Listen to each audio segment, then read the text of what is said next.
শুভ দুপুর বন্ধুরা, তোমরা সবাই কেমন আছো? আশা করছি যে যেখানে আছো ঈশ্বরের কৃপায় ভালো আছো, অনেক অনেক সুস্থ আছো। তো চলো দুপুর থেকে ভিডিওটা স্টার্ট করলাম। সোনা পাপা তো দুপুরবেলা ঘুমায়নি, আর এদিকে দেখো সোনা পাপাকে নিয়ে আমি রান্না করছি, আর ও তো কোলের থেকে নামবেই না। তো কি করব, বাচ্চা মানুষ, কোলে নিয়েই তো রান্না করছি। এদিকে দেখো জল তেষ্টা পেয়েছে, জল খেয়ে নিল। আর ভাতটা এদিকে বসিয়ে দিয়েছি, আর এদিকে করছি শিম দিয়ে আলু দিয়ে মাছের ঝোল আর টমেটো ভাজা, সেটাই করবো, আর কিছুই করবো না বেশি কিছু।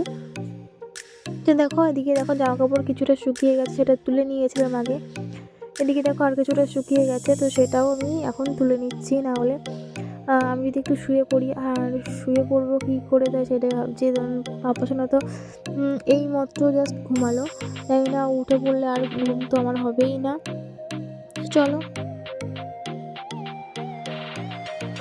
তো এদিকে জামা কাপড়গুলো এখন থাক, এগুলো এখনও একটু হালকা হালকা ভিজে আছে, দেখে আসলাম। তো এগুলো এখন তুললাম না।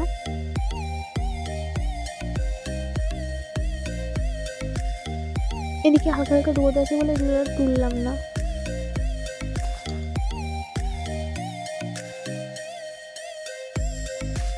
তো দেখো আমি ঘরে জামা কাপড় তুলে নিয়ে এসে এগুলো ভাঁজ করতে শুরু করে দিয়েছি। বাবা সোনা দোকানে ঘুমাচ্ছে।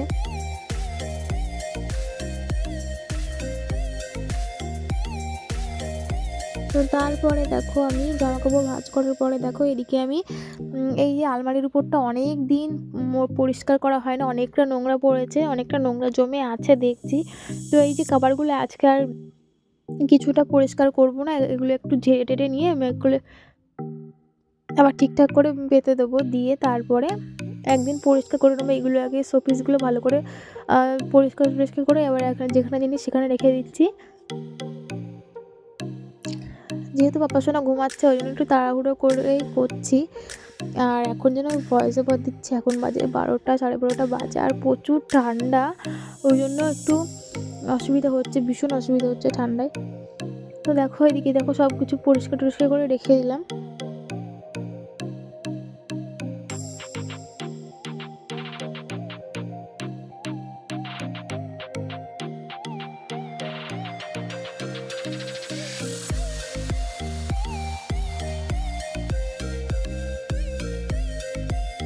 তো দেখো তারপরে আমি দুপুরের খাবারটা নিয়ে চলে আসলাম। এখানে আছে শিম দিয়ে আলু দিয়ে মাছের ঝোল, একদম সাদামাটা। আর আছে বাঁধাকপি দিয়ে চিংড়ি মাছের দিয়ে একটা ঘন্ট মতো, আর টমেটো ভাজা, এটা কাকিমা দিয়ে গেছিলো বাঁধাকপি ঘন্টটা।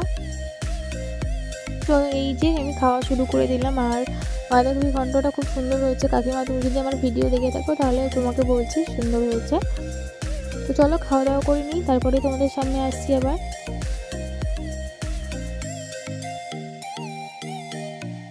তো দেখো খাওয়া দাওয়া করে কিছুটা বাসন জমে গেছিলো, সেইগুলো আবার পরিষ্কার করে নিচ্ছি। কেননা কি বলতো, আমার বাসন টাসন জমে থাকলে না আমার কেমন একটা হয় যে তাড়াতাড়ি কাজগুলো সেরে নিলে আমার ভালো হয়, এরকমই মনে হয়। তো পাপা সোনাকে একটু খাইয়েছিলাম, তো ও তো কিছু খায়নি। আর দেখো টিফিন কৌটোতে করে খিচুড়ি নিয়ে এসলাম, সেটাও তো পাপা সোনা খায় না এখন আর। মানে স্কুলের খিচুড়িও ভালো লাগে না, বাড়ি যদি একটু খিচুড়ি করে দিই তাহলেই একটু খাই, তাছাড়া খাই না। আর এখানে দেখো 5টা মতন মিষ্টি আছে। এদিকে দেখো 5টা মতন মিষ্টি আছে, আর পাপা সোনার দিকে ঘুমাচ্ছে, এটা আমি এখন খাবো বসে বসে। তার খেয়ে দিয়ে নিয়ে তারপরে বাদবাকি যা কাজ আছে সেগুলো করবো। আর যদি পাপা সোনা উঠে যায় তার মধ্যে, তাহলে তো কোনো কথাই হলো না, কাজ বাজ কিছুই করা হবে না। আর এখন না প্রচুর ঠান্ডা পড়ছে, ওই জন্য দেখো আমি পুরো সোয়েটার টোয়েটার পরেই আমি বসে বসে এটা খাচ্ছি। আর জলটা তো প্রচুরই ঠান্ডা। আর ওই যে এই মিষ্টিটা ছিল, আগের দিন আমার বোনুরা এসেছিলো, মা এসেছিলো, বোনাই এসেছিলো, তো সেই মিষ্টিটাই ছিল ঘরে। আর আমি তো একটাই খেলাম, খেয়ে দেখো আর বাদ বাকি জায়গায় রয়ে গেল। এদিকে দেখো আমি রাস্তাটা ঝাড় দিয়ে নিচ্ছি পাপা সোনাকে কোলে নিয়ে। পাপা সোনা তো কোল থেকে নামবেই না, এখন ঘুম থেকে জাস্ট উঠলো, ওই জন্য ওকে আর কাঁদাচ্ছি না, ও তো কোলেই রয়েছে, থাক কোলে। আমি এদিকে রাস্তার কাজগুলো করে নিই। একটু না ঝাড় দিলে ঘরের সামনেটা কেমন বাজে লাগে, ওই জন্য ঝাড় দিয়ে নিচ্ছি। যেমনই হোক ঘরের সামনেটা না ঝাড় দিলে ভালো লাগে না। আমার তো ভালো লাগে না, কার কেমন লাগে না লাগে সেটা আমি জানি না, কিন্তু আমার ভালো লাগে না, ওই জন্য আমি সবসময় পরিষ্কার রাখার চেষ্টা করি।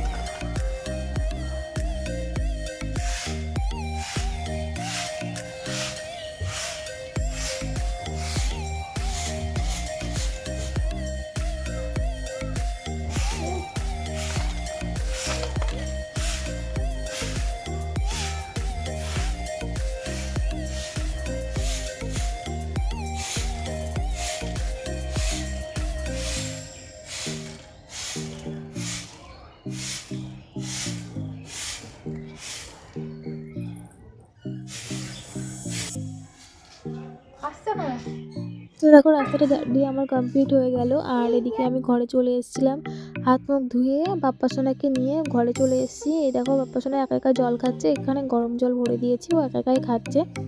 আর এদিকে দেখো একটা ডিম আমি সিদ্ধ করে নিয়ে নিয়েছি, ও একটা খাবে না অবশ্য, তো একটা নিয়ে এসেছি, যা খাবে খাবে, না খাবে না খাবে, আমি খেয়ে নেবো। তো এখন দেখো জলটা খেয়েই পেটটা ভরাচ্ছে, তাহলে এটা কি খাবে ও? ওই জন্যই তোমার রাগ হয়, সবসময় জল খেয়ে পেট ভরাবে আর খাবারটা খাওয়ার সময় খাবে না। আর জানো তো আমার গলাটা অনেকটাই খারাপ হয়ে গেছে, আমার গলাতে ভয়েস বেরোচ্ছেই না, এমন একটা আমি কথাই বলতে পারছি না ঠিক করে, আমার এত কষ্ট হচ্ছে। আগের দিন ভয়েস ওভার দিয়েছি, সেখানেও দেখলাম যে গলার অবস্থাটা একদমই ভালো নেই, এখনও আমি ভয়েস ওভার দিতে পারছি না, এতটা কষ্ট হচ্ছে জানি না কেন।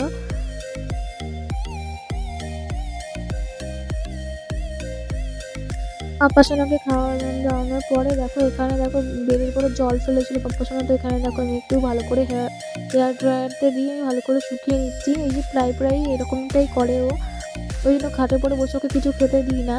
তো দেখো ওগুলো শুকিয়ে নিয়ে তারপরে দেখো এদিকে একটু চা করতে চলেছি। সন্ধ্যেবেলাটা আমার চা না খেলে হয় না, সকাল সন্ধ্যা আমি একটু চা না খেলে আর পাচ্ছি না, মানে ঠান্ডার সময় অন্তত, আর এমনিতেই গলাটা খারাপ হয়ে গেছে, ওই জন্য আর যদি ভালো করে ভয়েস ওভার না দিতে পারি তাহলে কী করে হলো।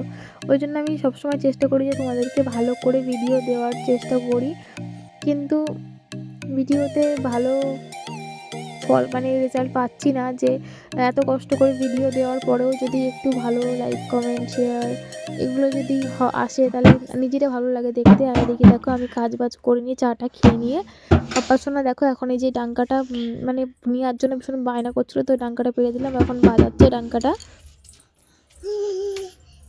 দেখো আমি খাটটাট গুছিয়ে নিয়েছি, তারপরে এই দেখো সন্ধে মানে 7টার দিকে ওর একটু খিদে পেয়ে গেছিলো, তো ওকে দুটো কেক দিয়ে দিয়েছি। আর এদিকে দেখো রাত্রেবেলার টিফিন মানে রাত্রেবেলার ডিনার আমার চিড়ের পোলাও করেছিলাম, আর তরকারিটা গরম করে রেখে দিয়েছি, কালকে সকালে বা দুপুরে যখনই খাই হয়ে যাবে। এ দেখো আমার রাত্রের চিড়ের পোলাওটা হয়ে গেছে। তো এখানেই ভিডিওটা আমি শেষ করছি, ভালো লাগলে অবশ্যই লাইক কমেন্ট শেয়ার করে দিও। আর দেখো বাইরে সবাই ঘুমিয়ে পড়েছে, আর পুরো বাইরেটা ঘুটঘুটে অন্ধকার। তো চলো সবাইকে শুভরাত্রি।